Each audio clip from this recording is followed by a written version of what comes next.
Alrighty, thank you all for joining us for our weekly lunch and learn. I think I've lost count, but this might be week 8 or week 9. Completely lost track of time now. But we've really enjoyed this as a weekly gathering and getting used to seeing so many of you on Fridays and just kind of winding down the week. Wanted to do a few things before we get started. Wanted to, just make sure that everyone is aware of all the resources that CNM has available for you in this time.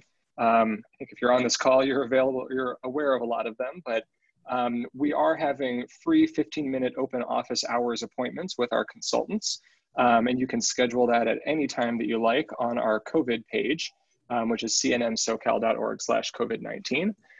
We're also getting all of our educational programs back up and running virtually for the time being. So in addition to the free webinars and stuff that we've been doing every week, we've got our certificate programs, our trainings, and all of that are getting started again. You can see all of those at cnmsocal.org/events. And finally, our COVID resources. We've got a growing list of all these resources available on our COVID-19 page. In addition to these weekly lunch and learns, we've got our nonprofit helpline, able to take your questions whenever. And have a growing list of all the emergency relief funds and county information and some great nonprofit leadership resources. Lastly, just wanted to make sure that everyone's aware of some of our upcoming events. Obviously, you're aware of our weekly lunch and learns because you're here, but these will be continuing each Friday. We're also getting ready to launch registration for our virtual conference, our 501 conference. That is going to be June 2nd through the 4th. You should be getting emails about that pretty soon. Also, we've got a new certificate program for DEI leadership beyond checkbox diversity, which is going to be starting mid-June. So we just wanted to make sure that you are aware of that. And all of those and tons more are available on our events page. I'll stop talking now. Going to hand it over to Regina, who can introduce our speaker for the day. And Jorge, maybe you can get your screen sharing started once I stop here. Okay. All right, well, thanks, Aaron, and hello, everybody. We're glad you're going to spend this lunchtime with us.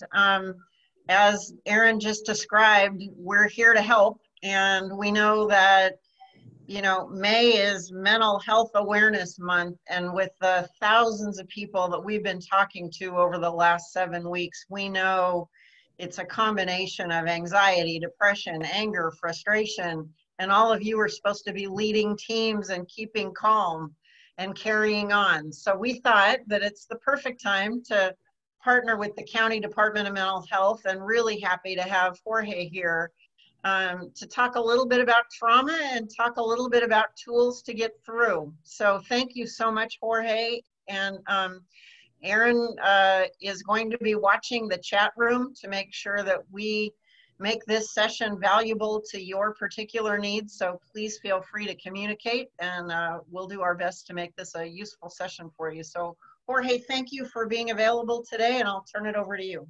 Thank you. Thank you so much for the invitation. And first of all, I want to say thank you all for doing this work. I've been, so my position in the Department of Mental Health is Chief of Psychology, and I've actually been working a great deal with trauma prior to this job. Done a lot of work in Liberia with boy soldiers, repatriation projects, and then also with youth involved in gang warfare in Colombia, Peru, Guatemala, and Mexico. So my interest in trauma really kind of stemmed from that type of work. And then more recently, really working with nonprofit organizations in the Bay Area Academy in the East Bay, working with foster parents and social workers and folks working in the foster care system. And then more recently now with the Department of Mental Health, looking at ways that we can provide support for our own staff. Particularly, we were seeing a great deal of burnout in our access center.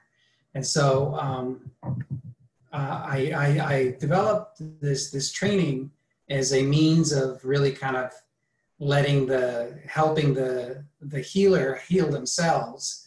I think that, we recognize that we have an awesome obligation as people working in the health and healing industry because the tool that we really have to help others is really our own welfare and well-being. And so the second that we're not okay, our own ability to help others and to heal becomes marred by our own internal processes and stressors. And so, you know, it is not only, it's not a luxury for us to think about how to self-care. It really is indeed something that will allow us to be able to be more effective in helping others. So I thought we could just start by talking about what it's been like for you. If you could sort of share a little bit of what it's been like for you during this work environment. If, you know, if you could think a little bit about that as I talk a little bit about the sort of definition of what trauma is. We refer to psychological trauma as a type of damage that occurs as a result of being exposed to severely distressing events. And the key point here is severely distressing. Trauma often results from an overwhelming amount of stress that exceeds one's ability to cope or to integrate the experience that's happening around us. So if you think about kind of getting flooded or being presented with much more stimulation than what we're able to integrate. And there's a lot of great theorists out there and psychologists that have talked about just the overpropensity of modern times to expose us to more trauma, that the amount of information that we're bombarded with on a regular basis, news, media exposure to what's happening around us, events happening with our clients, that type of information is really flooding people in ways that are unprecedented, so that the brain is not able to process all those bits of information in the manner that is most optimal. And so some of it causes us to become more prone to trauma. I think the other sort of vulnerability working in addiction and the addiction field that we have seen is the higher incidence of isolation in our lives. And, you know, obviously this COVID-19 period of time is even more of a demonstration of that. Human beings are not designed to be isolated. We're not designed to not have social contact. There is something very insular and very protective about being able to have social contact with others. And, you know, certain cultures we know are even more connected to the physical element of touch and expression. But all of us as human beings, we all really require a level of contact with each other and intimacy in order for us to feel good and to feel healthy. So if you have experienced trauma in your past, particularly during the formative years of your life, you're much more likely to be prone to reactions of trauma during these times, because it does sort of trigger earlier responses to stress. So the individual trauma can result from an event, series of events, or a set of circumstances experienced by an individual as physically or emotionally harmful or threatening, with lasting adverse effects on an individual's physical, social, emotional, and spiritual well-being. And so the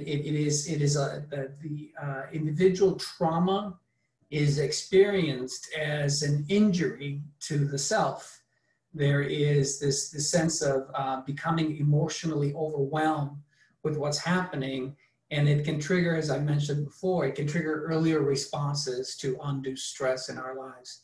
So let me just pause there and kind of ask you to think about what it's been like for you during these days. What sort of reactions and experiences can you share with us that have sort of triggered undue stress and perhaps even trauma for you? Feel free to put responses into the chat.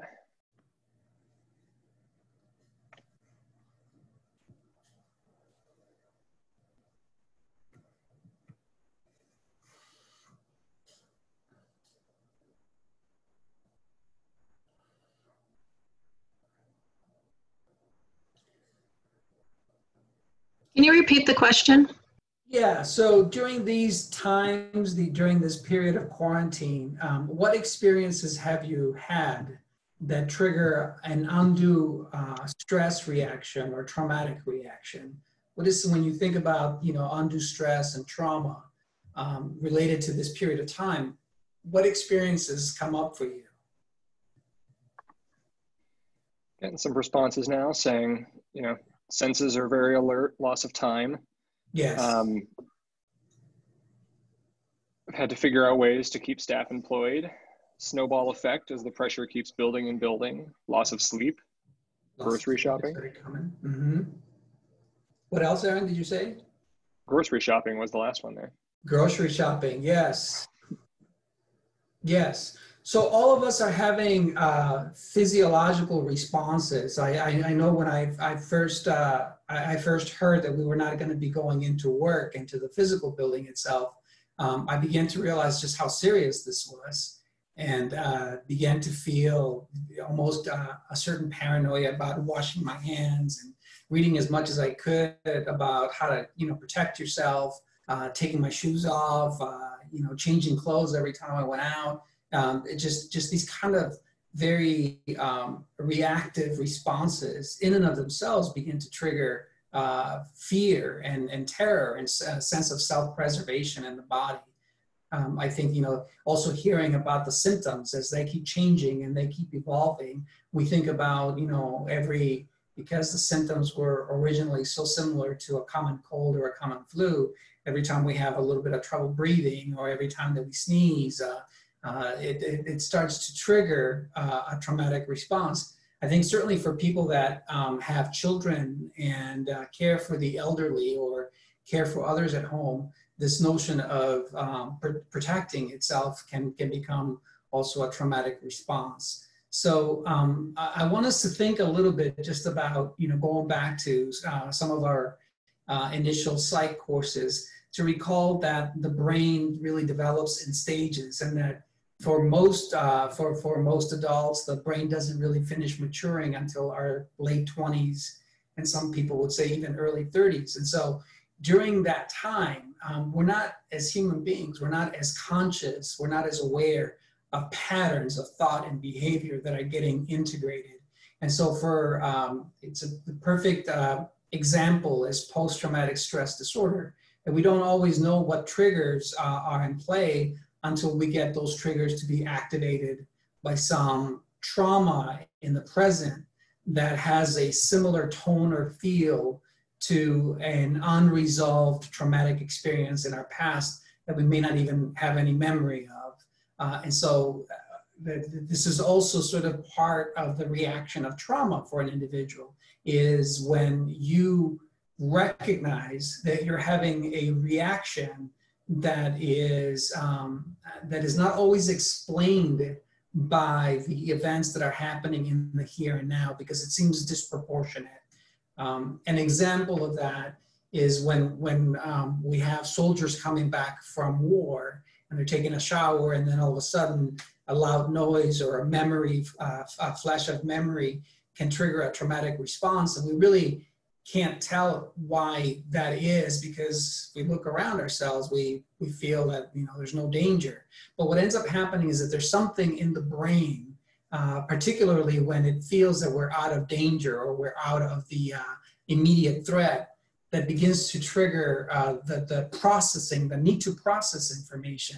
So this is an important way for us to really think about how we prevent ourselves from being able to take on undue stress. Is that if we're not giving ourselves time and space to really process what is happening around us, if we are living in such a fast-paced life that we are checked out from our own internal experience of stress and trauma, then we are becoming more vulnerable to more traumatic stress on the outside. Those of us that work with other individuals, hearing somebody's story and hearing somebody's suffering, unless you really have no sense of empathy and compassion, you're going to be affected by somebody else's narrative and what they're going through. I think that as helpers in this field, what attracts us to the work is exactly what the vulnerability might be, which is we want to help, we want to connect to somebody suffering, and the vehicle that we have for that connection is really our own empathy, our own ability to be open-hearted and to allow ourselves to feel what somebody else is feeling. But without really having a way of checking in with ourselves, that can open us to exposure to vicarious trauma. So, just kind of reviewing some of our earlier understanding of psychology. We remember Maslow's motivational model that goes from physiological needs to the ultimate pinnacle of that pyramid, which is the needs of transcendence. And so we divide that pyramid into deficiency needs and growth needs. And so typically when trauma first occurs for many people is during the deficiency needs. As children developing our formative years, we recognize that we need food, clothing, shelter, the sense of safety, belonging, self-esteem. And it's only once we have met the deficiency needs that we begin to really kind of build upon the growth needs, the cognitive needs, the aesthetic needs, exposing ourselves to beauty and love and self-actualization, and then ultimately the transcendence. And what trauma tends to trigger is it tends to trigger responses that are really related more to the earlier part of that pyramid, the deficiency needs.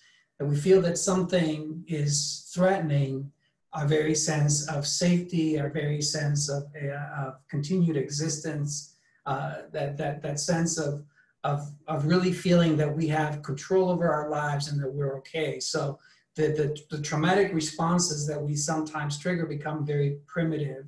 And it has often to do with the fact that it's bringing up memories for us that perhaps we haven't really fully thought about what this experience is triggering. For me, I think that this period of time has really brought about a sense of awareness of passing of time. My parents are getting older, and I'm concerned about their health and their welfare. I've become much more concerned about their being okay during this time and making sure that they're well cared for. And I find myself really worrying a great deal more than I ever did, because I recognize that there is actually there's actually much more danger than ever before. So that in and of itself, that experience triggers memories for me of times of vulnerability. So all of us, I think, can really kind of be exposed to some of those traumatic memories in our life that perhaps haven't been fully internalized. Any questions or comments during this period? Let me take a breath and hear from you.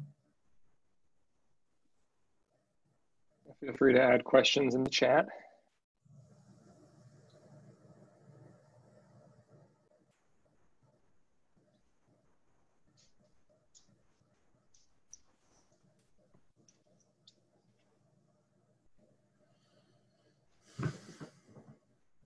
All right, I think we can move on. You're also welcome to add questions in the chat at any point, and we will definitely get to them all. Yeah. At any point, feel free to ask any questions. I think that one of the hard things about doing this virtually is I can't necessarily see your face and reaction, and we can't kind of have a spontaneous conversation. But please do feel free to react at any point to this. I want to make sure that we make this as much of a conversation and dialogue as possible, because I think that what really is most effective about this is to have a conversation about what for you is triggering, what have been your responses and reactions, and to be aware of that so that we can really think about best ways to exercise self-care. So just to make. Jorge, I'm just curious, you know, with the leaders that we've been talking to, I've just been struck by there's nothing normal to kind of cling to right now, you know, so there's just trauma day to day, right? Just with, you can't do anything that normally would give you some relief or organize your brain, and sort of the combination in our sector of trying to help others and help yourself. I know you're going to talk about some tools with that, but I'm just so struck by the lack of anything normal to center yourself. That's a great point. That really is a great point. And, you know, it reminds me of the advice that we've been giving parents that have children at home, is because everything is so unpredictable. We've been noticing a great deal more of calls and cases coming through with children exhibiting regressive behaviors and really, you know, sense of stress and anxiety, irritability. And so what anchors us is the ability to have some sense of predictability of what's going to happen. And you're absolutely right. In these times when we can't really predict what's going on, we can't tell how long this is going to last, we can't really tell, you know, what even I think the sort of comforts of those of us that have been, you know, putting money away for a rainy day or counting on our financial supports, that even that is changing. So that sense of vulnerability, I think, is very palpable for everybody. And what does tend to help is to think about ways that you can get yourself rooted. You know, patterns, fixed patterns of behavior, getting up at a regular time, eating meals at a regular time, having some practice that you're engaged in, some self-care practice. And I'll talk about this a little bit further on in the presentation, but just really having some sense of structuring your life in ways that become manageable, and ways that can give you a sense of routine and comfort are really critical. And that's particularly critical if you have kids at home. It becomes really important to have certain times when, you know, you're able to share intimacy and closeness, and to also reach out to those that you may not necessarily be able to have physical connection with, is to make sure that we keep those social ties, because that is going to be a great way of being able to get through that sense of uncertainty and lack of predictability in what happens next. Before we move on, Sarah had a quick question, wondering if you could go back one slide and explain the growth stage in a little bit more detail. Sure. So if we think about what we call here in the slide, it's referred to as deficiency needs versus growth needs. And we see that there's a dividing line, and typically the dividing line occurs around the age of 9, once we've developed our sort of core personality and those formative years. When you think about prior to the formation of that formative years, we start with the first level, which is our physiological needs, right? Making sure that we have enough food, making sure that we have all the sort of primary care needs met. And then from there, once we do that, we move into being able to have our safety needs met, to make sure that when we go to school, our house is not going to burn down, and our parents are going to be safe, and that we can count on that to be able to propel us, to give us the confidence to move on and to then begin to establish connection to other human beings, which is that sense of belonging and love needs, right? That it's only when we feel safe in our own space and in our own environment that we can then reach out and begin to hunger and desire connection to other human beings. And once we have that sense of connectivity and we have that sense of relationship to one another, and we have that sense of love, then we begin to feel good about ourselves. We develop a sense, if we know what that connection and what that bond feels like, that warmth of connectivity, then we begin to see it in ourselves, and we begin to see attributes that we like in ourselves. And so and then from there, we go into the growth needs. It's the ability to kind of move beyond the survival stage into really the thriving stage of life. our cognitive needs, our needs to become intellectually stimulated, to the curiosity of children, to want to learn and want to explore their environment. Then from there, you know, the need for human beings to surround themselves with beauty and aesthetics. And then from there, the ability for us to self-actualize, to really think about, as in Toltec tradition, we talk about your tonali, your unique energy. What is the purpose of your life? What is it that you are intended to do with your life? And that sense of self-actualization, you know, as we say, be the best that you can possibly be, that best version of yourself, is not possible until you've met all these previous layers of development, right? But once we have that, then we can really think about thriving and wanting to self-actualize, to really live out our life's purpose. And then the last stage that Maslow talked about, which really was in his own sort of late stage in life, we talked about the need for transcendence, which is to seek for something larger than ourselves, the mystery of life, to connect to something beyond our own well-being, to really reach for the mystery of life and the greater sort of spiritual hunger to connect to a power greater than ourselves. But I think what the intent of this slide is to really show that even if we have the best of circumstance, even if we have a great potential and we have great intellect and great drive, that if there are needs that have not been met in our earlier life, that it's hard for us to really aspire to those growth needs. It's really hard for us to realize, for example, the ability to self-actualize or to transcend, because there's earlier needs that are blocking that growth energy. There are earlier needs that have not been met that are keeping us from being able to really tap into our inherent potential. And so trauma, in a sense, causes us to regress to a lower level of functioning. And in some ways, the adaptive reason for that is that by tapping into earlier levels of functioning, we can connect emotionally, we can connect organically, we can connect cognitively to the memory and give ourselves another opportunity to reframe and rethink about what happened to us. But many of us don't give ourselves that time and space to really think about what is this experience in the here and now triggering for me in the there and then.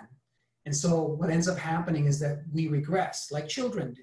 We regress to previous stages of functioning because the mind automatically tries to go to a time where it felt like it had control and it had mastery over what was happening. And for some of us, if the trauma was serious enough, it can be paralyzing because that trigger, that experience in the here and now takes us to a very, very dark time when we felt our primary needs, our deficiency needs not being met. It's kind of like, feel like, you know, when you're anxious and all of a sudden you feel like you can't breathe or your heart starts to palpitate or you start to feel like you're having a heart attack, right? The fear takes you to a very basic level of survival when there was something that this experience in the here and now, there's something that is triggering about something that you experienced in the then and there, in the past, that wasn't completely resolved. So Jorge, one of the sort of themes that's coming up in the chat room links with that sort of the hierarchy of needs, and as leaders, since every individual has had different experiences, and as an organization trying to regroup, refocus, and still be sensitive and get work done, any thoughts on how all this connects, kind of the individual with the whole group? Yeah, I think that this is why these conversations are so critical, because I personally feel that we don't give ourselves enough time to really understand the instrument that we have to help. And that is ourselves. That is the inward, the going in and looking at yourself, at how you are coping and managing and dealing with whatever stressors come up for you. We are so other focused and we're so giving in this work that the focus is always on the other. It's always on making sure that the other is okay and that the other is taken care of. But for every reaction that we have focused on the other, there is also an internal reaction that is the empathic muscle that is being used to connect and to relate to the experience of the other. And what I'm saying is that it's oftentimes difficult for us to really check in and have that opportunity, have that space. So one way to do it is, one example is we started a peer review group with our workers who are being deployed to work out with the faith-based communities, with the nonprofit organizations, a regular check-in, welfare check-in. How are you doing? What did you hear? How did this make you feel about your own life? Though that space, that safe space, non-evaluative, non-judgmental space where we can really discuss and process what's happening, allows the brain to organize experiences in a way that feels manageable and gives a sense of security and connectivity, right? So creating a place, a safe place where you can have these conversations with somebody that is not going to evaluate your performance, it's not going to be part of your review. It is an opportunity to get together with other like-minded individuals who are experiencing similar things, to just kind of process what's happening and to allow ourselves to integrate these experiences into our welfare and consciousness. Any other questions on that? I think that's good for now. Got a few more, but I think there are things that you're going to be addressing, so can move forward. Some examples of trauma I think are obvious. We can think about abuse that we've experienced in the past. I think that along with abuse, what is maybe not so obvious sometimes is experiences of neglect. I had, for example, I was working at a treatment center in Malibu, and tended to be sort of like celebrity rehab. And I had a young man as a client who is the grandchild of one of America's most famous actors. And he talked about just being surrounded by opulence and wealth and parties and drugs and all of that. And as a child, how terrifying that was for him. So, we can talk about like having the physical needs met. Certainly he wasn't going hungry, but there's also exposure to situations that are neglectful, that where this child is not getting the security, the connectivity, the sense of safety that becomes so critical for us to feel okay in our lives. So the neglect sometimes in our lives is not as obvious. Abandonment, the death and divorce, separation, going through separation of a loved one, violence, addiction, mental illness, serious invasive and distressing medical illnesses and procedures. Individuals with chronic illness oftentimes are triggered by trauma as well.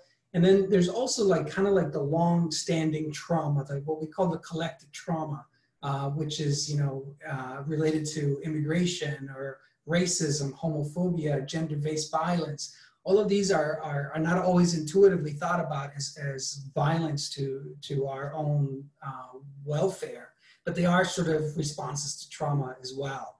And I think that one exercise that I like to present to people is to really kind of tell your story and write it out and think about outlining the themes that come up for you.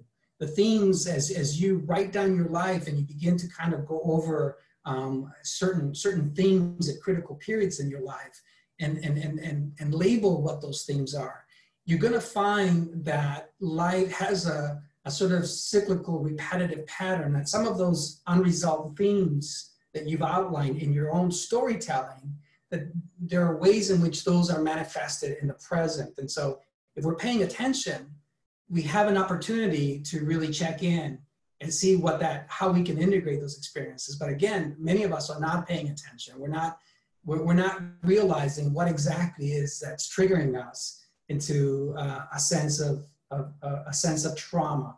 And vicarious trauma is going to be even more impactful because we're constantly bombarded by stories and the narrative experiences of those that we're trying to help that in some ways are also triggering the unresolved experiences that we ourselves have not fully integrated.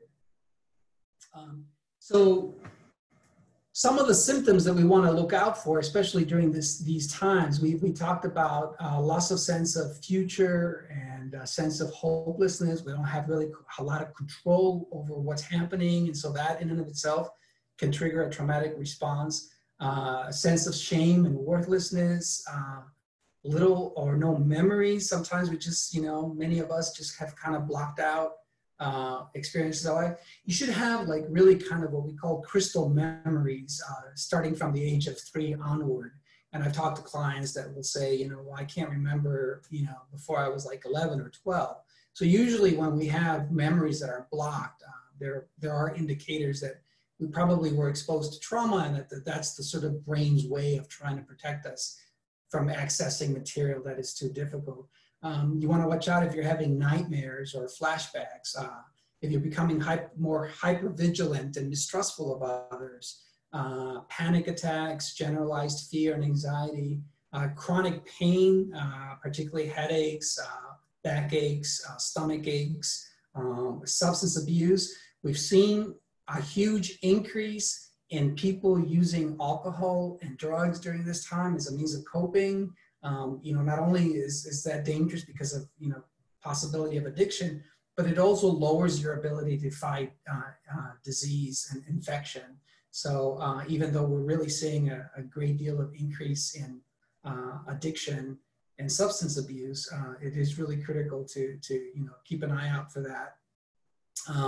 Sense of feeling unreal or what we call depersonalization, sense of like things are happening outside. So it's really kind of an opportunity for us to protect ourselves by saying it's just really kind of happening out there and it's not really affecting me very much. Self-destructive behaviors, and it doesn't have to necessarily be self-harm, right? There are ways in which we can self-sabotage our own growth and our own good. We can block our own good, and that in and of itself becomes a form of self-destructive behavior.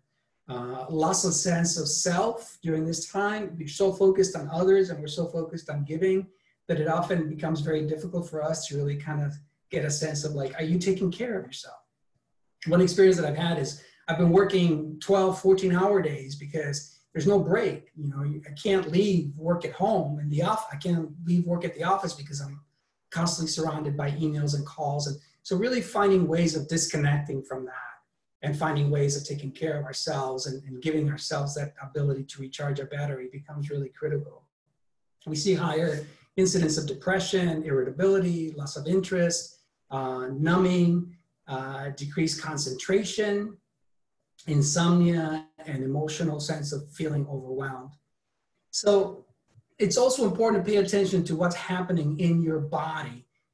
Your body is going to tell you when you are having a traumatic response, whether that is personal or whether that's vicarious. And you start to see the noticeable effects, which include, pupils becoming dilated, mouth going more dry, your neck and shoulder tension, your heart beating faster, chest pains, checking your breathing. Oftentimes we don't realize that when we're under stress, the first thing to go is our ability to have normal breath, which is why when we do meditations or we do deep breathing exercises, it reconnects that mind-body connectivity by reminding us that we are not sending enough oxygen up to the brain to allow us to feel okay. And so what ends up happening is that response begins to trigger in and of itself a fight and flight survival mode, right? And then there's also the hidden effects to trauma we don't typically think of, but the brain and the body become ready for fight. And so we have that adrenaline pumping through our body, which is also very exhausting. Your blood pressure is going to rise. You're going to release more glucose to provide energy, but it's also, you know, like a hangover. It's also going to drain your body of its ability to fight infection and to fight illness. Cortisol levels begin to be released, and that in and of itself also depresses your immune system. So it's important to kind of check in with your body and see what your body is doing during this time.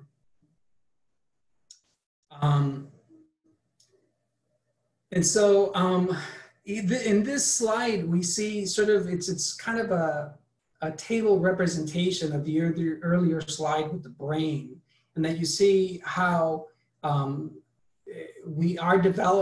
brain development goes from infant brain and response to what an adult response would be to stress. As an infant, you know, the responses are very primitive, and they tend to really kind of, stress really tends to impact the brainstem itself. And so the responses that we have to stress are very reflexive. And what the result of that is terror. We don't really learn the ability to calm ourselves, as seen here, up until the age of 30, when the brain is finally fully developed. And so by then, we can kind of rationalize our experiences. We can talk ourselves out of stress. We can talk ourselves out of irrational thoughts and belief systems, right? But it implies that we have developed the ability throughout our own development to have the skill set to really bring ourselves down. And again, there's no shame in saying that, you know, earlier in life you might have experienced an injury, but the lack of awareness about that, the lack of awareness of how it is that your earlier experiences in life might be triggered in times of undue stress like now, it can create a blind spot that causes more vulnerability. So you become more prone to vicarious trauma responses when there's stuff that's still not fully resolved, right?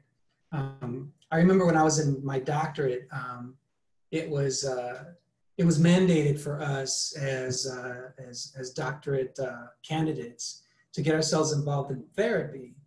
And I'm telling you, I like went kicking and screaming into that requirement, but it was really one of the best things that I've done for myself, because it allowed me to really kind of spend the meticulous time really going through my own life story and picking out ways in which I had experienced trauma. And prior to this, I was like, well, you know, no, I've had the healthiest development. I've never had any traumatic responses. Everything has been fine.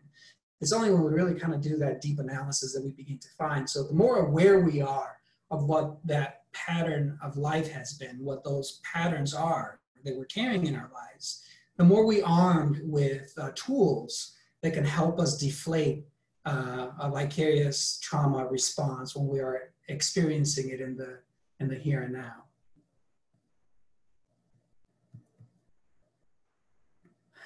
Any questions or comments so far?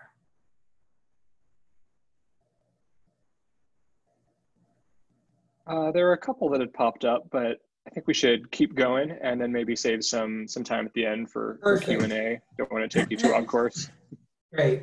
So vicarious trauma really is sort of a newer concept. I mean, newer in the sense that, you know, really in the mid to late 90s, we really started looking at the impact of vicarious trauma on ourselves. And that was really because of folks like you working in the nonprofit environment that really began to report really high rates of burnout and turnover in the employment industry. And so we began to look at, well, what's happening in nonprofit sectors and in the human helping environment, where we're seeing so many people kind of come in and out and have huge turnovers in staff. And what we began to realize is that it really is the unexpressed experience, the cost, what they call, Figley called the cost of caring, is that we're not really kind of accounting for that level of impact on somebody's welfare. And so that's really the beginning of when we became interested in analyzing and keeping track of vicarious trauma on our staff. But I have to tell you, even working with the Department of Mental Health, I don't, and this is no criticism on our department, but I don't think that we do enough for employee welfare.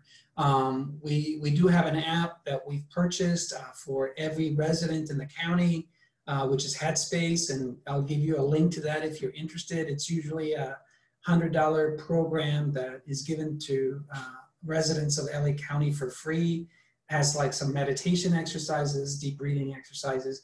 But really, I think that technology is great, but in my opinion, there really is no alternative to the human contact and the human interaction that I think really gives us a sense of protection and healthy connectivity that becomes so important. So it's really critical for us to really think about and to constantly have it at our forefront and our thoughts is, what are you exposing yourself doing this work? What is it that you're exposing your own welfare to? And if you are aware, if you're constantly checking in with yourself and what this work is doing to you, what it's doing to your intimate relationships, to your family environment, then you are more likely to be able to have the tools and the resources to deal with stressful times. I'm thinking of a quote from Shakespeare, you know, a life lived unobserved is not worth living. Is that it's the sense of really checking in with ourselves not only gives us the analysis of what's happening internally in our environment, but it allows us to really have more tools to deal with the stressors. We're not saying that, you know, what makes you more capable is being insensitive to stress, right? That's not strength.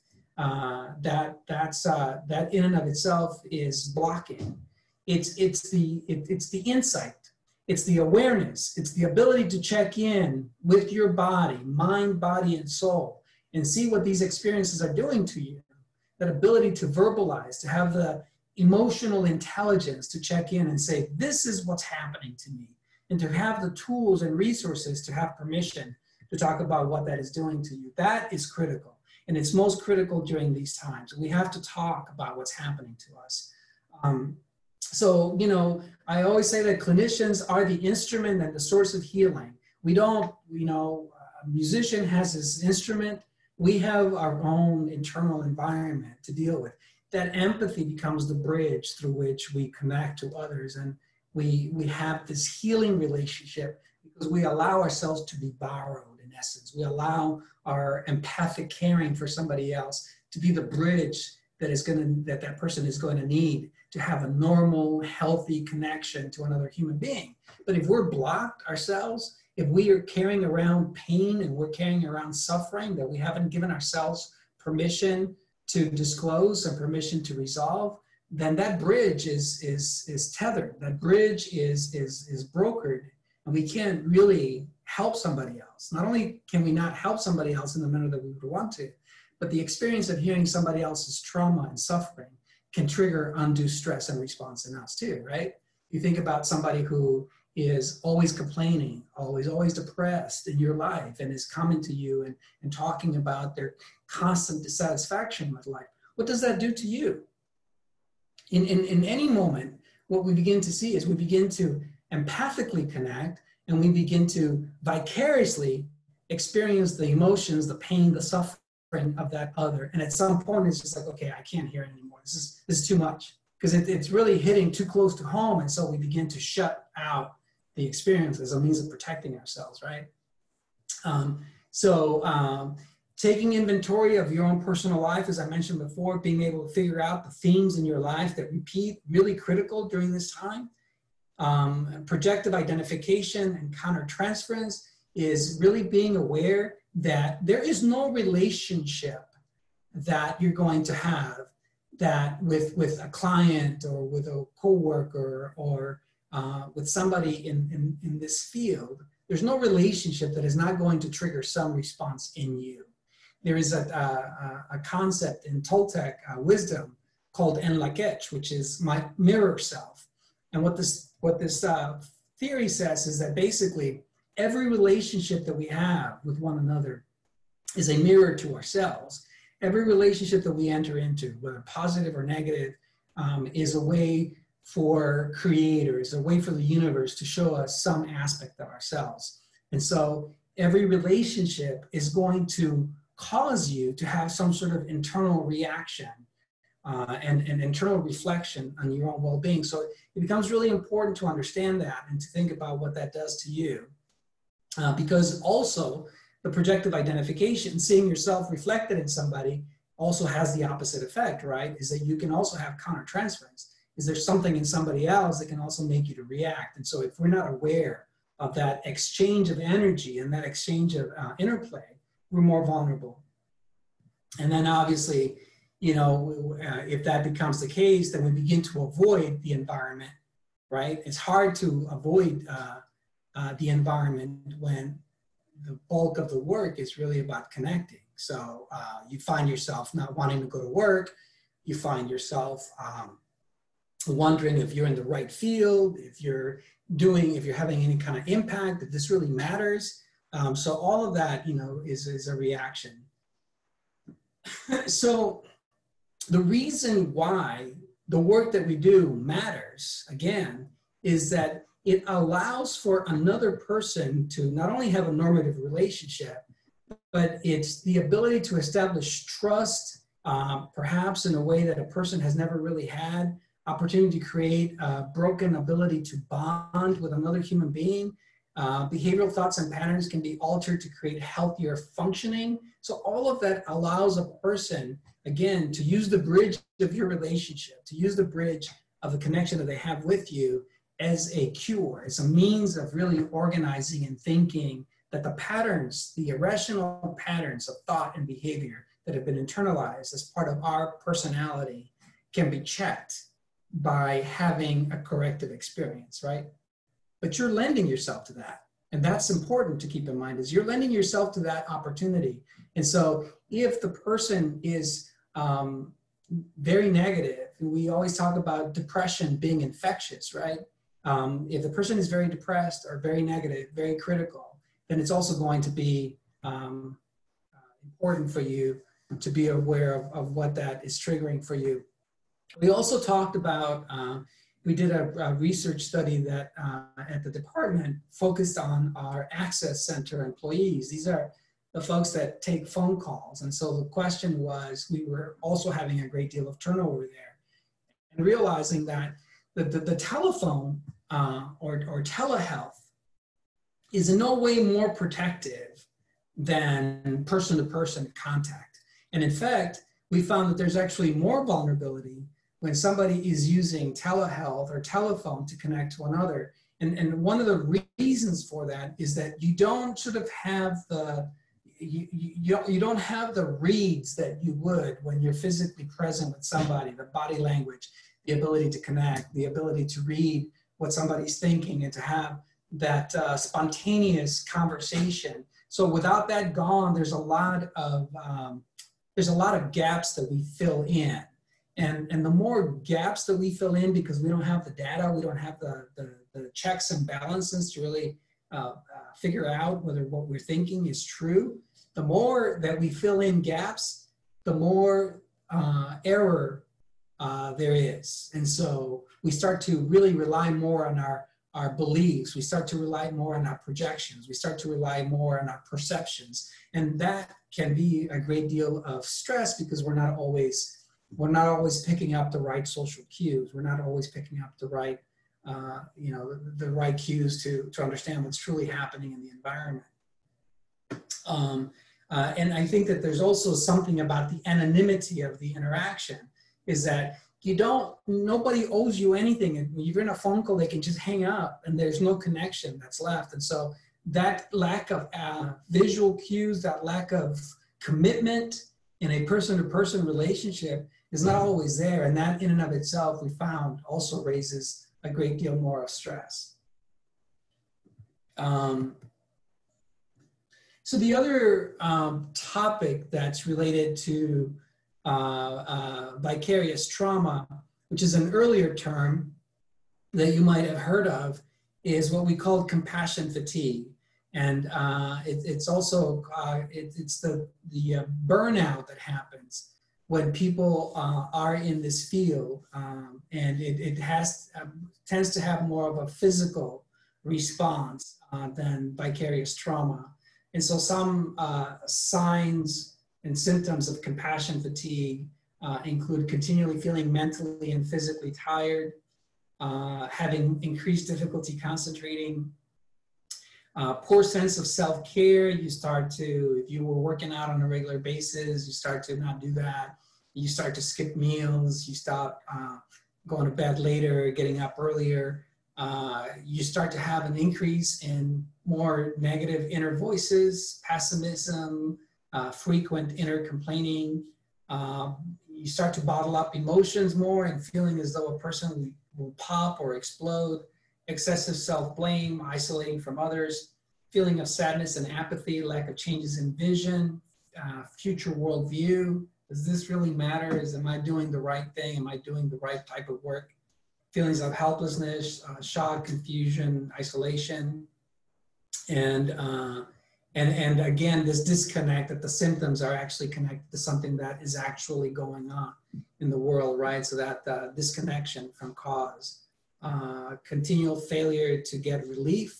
We just put on more and more and more on ourselves because there's more and more and more to respond.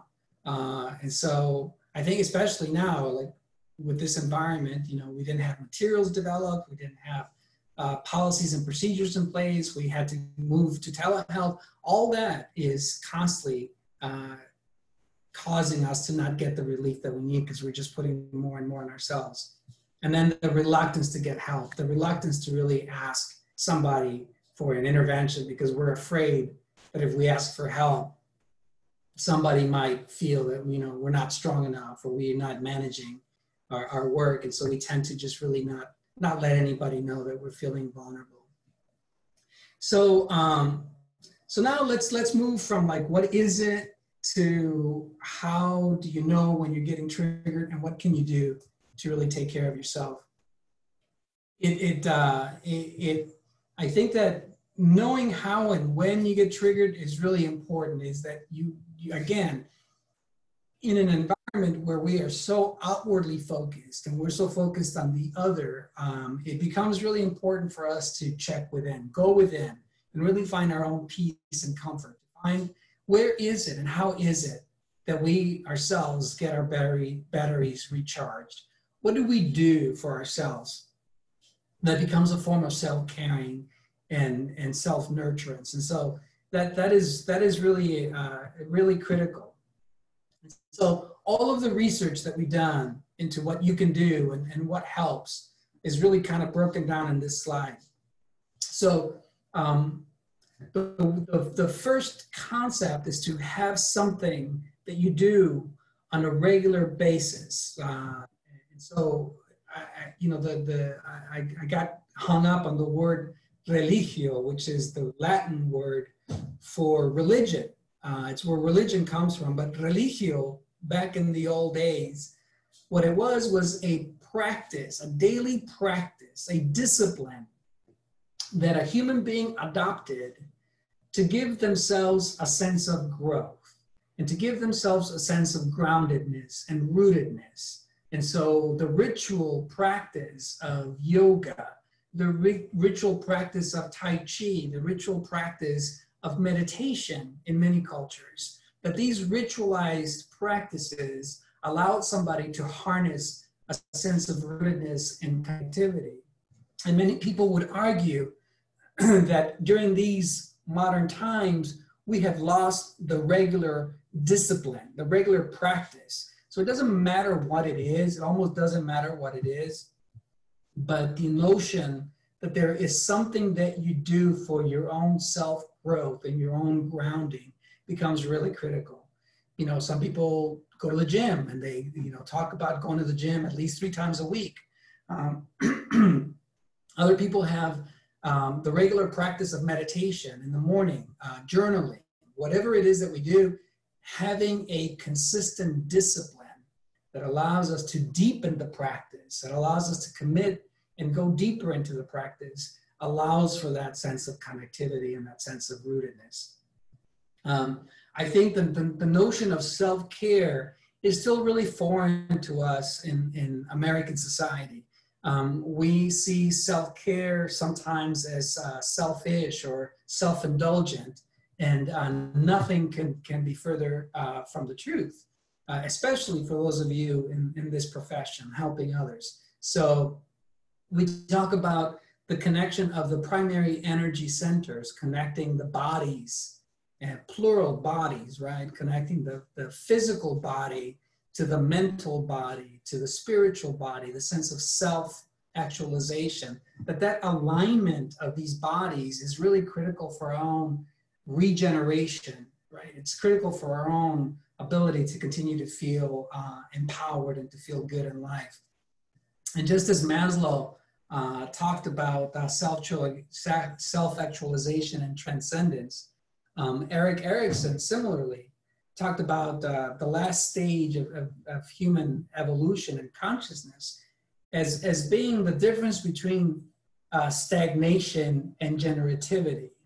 He said that as adults, we're not done growing. And so in his own older age, he went back and he said, there has to be a moment in adult life where you are inviting yourself to be connected to your own sense of regenerativity, something that you can continue to do that allows you to feel productive, that allows you to feel that you're contributing to a greater cause, that allows you to feel creative and connecting to your creative spirit. He said that that was really critical for continued growth. He said that people, older people, tend to wither and die, not because of old age, but because there's nothing left in life where they can feel that they're really generating. And so he said the opposite of generativity was stagnation. So the last stage in Erikson was stagnation versus generativity, right? We go from trust versus mistrust, autonomy versus sharing out, initiative versus skill. But that last stage of stagnation versus generativity, he said, is really where we want to continue to constantly pay attention to and feed our curiosity as adults, feed our need to continually create and do something that is expressive of the human condition, expressive of the soul, whether it's writing or arts and crafts or some kind of a hobby that you might have. It's important for your own regeneration to connect to something that you're producing. Otherwise, what ends up happening is you become stagnant. You lose your drive, you lose your interest, you lose your sense of connectivity, you lose your sense of purpose, and that invites death, he said. That invites our ability to just really feel stuck, and we can't linger. It's like a body of water becomes stagnant and it starts to stink, right? We can't stay in a place of stagnation for too long without really causing some serious damage to the mind, body, and spirit of the self. It becomes really important for you to disconnect from work.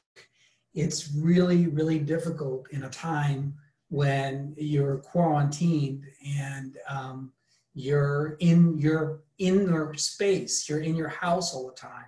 But it's really important for you to find ways to disconnect from work and to disconnect from whatever's going on. I have to be very intentional about picking up a book that has nothing to do with my profession. I have to be very intentional of writing, even if it's a paragraph for my own creative writing. So to remind myself during these times that there's something that I can do to care for self, to express my inner self. That inner expression, that outlet is very curative, very healing. Doing a self-audit, really important, the alignment of purpose, passion versus the time dedication, right? What I mean by that is check within yourself and ask yourself, what is it that brings you passion? As Joseph Campbell used to say, follow your bliss. What is your bliss? And what are you doing to connect to that sense of bliss? And if you think about the amount of time that you spend doing stuff versus the amount of time that you spend following your bliss? Do they match? If I say, for example, I'm a writer and I don't give myself any time to write because I'm too busy with work, and I'm, you know, working 12-hour, 14-hour days because that's what it is. And then someday when life really begins and I really have an opportunity, then I'm going to start living my passion, right? That is going to cause some serious harm to yourself because you're not in alignment with your purpose and passion. So really do this cost-benefit analysis. What is it that you say is your passion? People that say, well, you know, my family, that's like my passion. That's what I'm all about. But then I really don't have a whole lot of time to spend with my family because I'm too busy doing X, Y, and Z, right? There's no alignment. And so that's going to create a cognitive dissonance. That's going to create a stressor in yourself. And that stressor in and of itself is going to create a traumatic response for you. So really kind of doing this analysis, does your passion and purpose match with your time allocation? And if you find that there's a disconnect, it's important to kind of think about where that is and what you can do to realign. I think that, you know, in Toltec tradition, which is, I've spent a lot of time as a curandero, as a Mexican healer, really looking at this notion. And I find that there's a great deal of similarity in Toltec wisdom and Ayurvedic medicine. If you're aware of Ayurvedic medicine, this is where we get our notion of chakras, right? There are specific energy centers within the body, systems that operate to create one body. But we have to think about the various systems and what energy they give us and how they're trying to feed us information about who we are and how we are, right? So our root chakra has experiences of our earliest recollections, of our sense of control, our sense of letting go, our sense of freedom. And we move into our digestive center, which is our earth center, is, you know, how we process, how we feed ourselves. Are we eating the right kind of food? Are we taking care to eat nutritious, regenerative foods that are going to allow us to feel mentally well, right? And so then we move from that energy center upwards to the heart. And, you know, what happens to our passion, our expression of interest and connectivity? What happens to our expression of affection for others and a sense of intimacy? Do we give us enough space to really express that, right?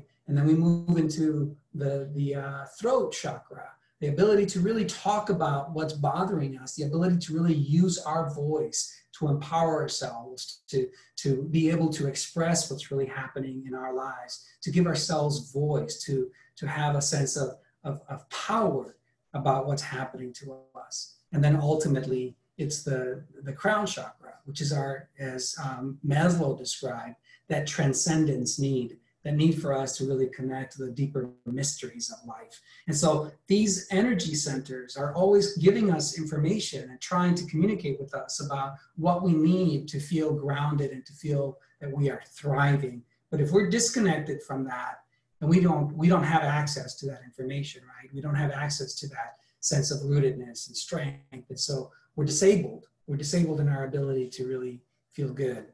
We're not connecting to that. Somebody? Jorge, just want to appreciate all of the insights. We're definitely going over a little bit of time, and thank you all for staying on. Wanted to make sure we had a little bit of time to get to some questions too, though. And there was a very good question that had come up previously that a couple people had asked actually about looking for some tips for team reintegration, you know, starting to look at coming back to work, knowing that it's not going to be just an immediate process and that everyone's gone through really different experiences and had different stressors.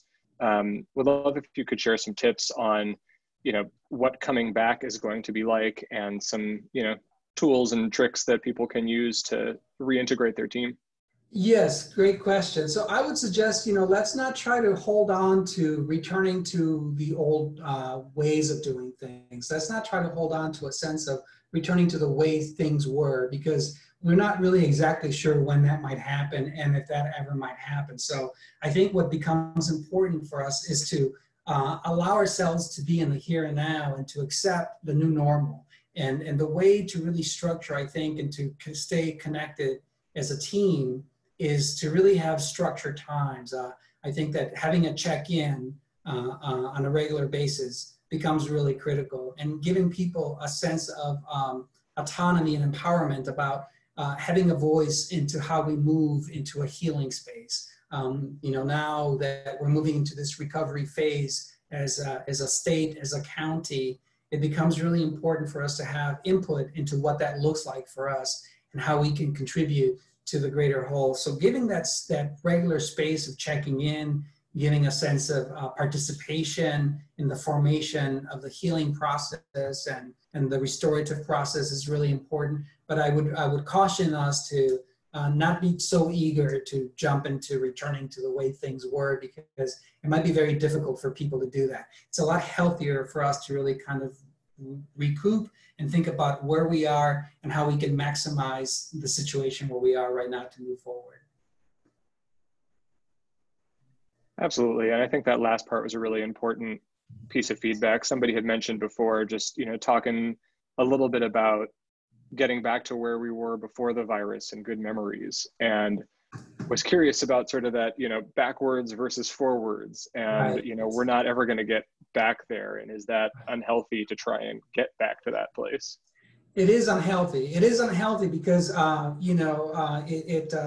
Eckhart Tolle teaches us the difference between depression and anxiety, right? And he says that depression comes from wanting to get back to something and it's impossible. It's impossible for us to get back to something, right? You can't ever go back home. You can't ever return to the past. And so that attachment to something that used to be in and of itself causes suffering, right?